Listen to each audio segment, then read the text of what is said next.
Sweet మామిడికాయ చేస్తున్నాను.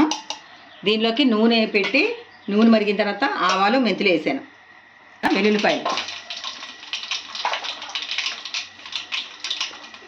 తర్వాత మామిడికాయ ముక్కలు,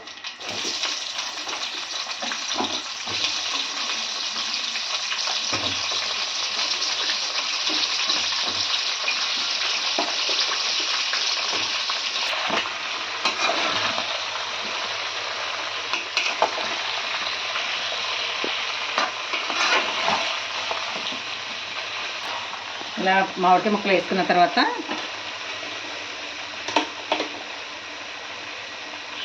సాల్ట్ ముక్కలకి సరిపడా,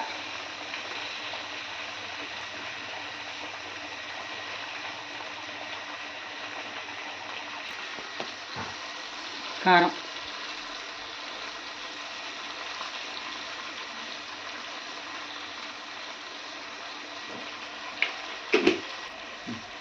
బెల్లం పాకం, పాత బెల్లం పాకం,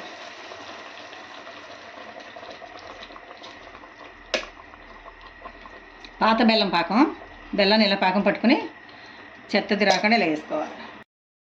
ఇలా మూత పెట్టుకోవాలి కదా, ఉడకాలని ఇదిగో అలా ఉడుకుతుంది పాకం. ఇదిగో ఇలా చెక్కగా అయిపోయింది కదా, ఇలా పాకం చెక్కగా అయిపోయినప్పుడు స్టవ్ కట్టేయాలి. ముక్కలు కూడా ఉడికిపోయినాయి చూడండి ఒకసారి. ఇదిగో నోరు బాగున్నప్పుడు ఒక ముక్కను ప్లేట్లో పెట్టుకొని తింటుంటే సూపర్ ఉంటుంది. ఇది అదిగో అలా ఉడికినాయి కదా, ఇప్పుడు స్టవ్ ఆఫ్ చేసేసుకోవచ్చు. చల్లారే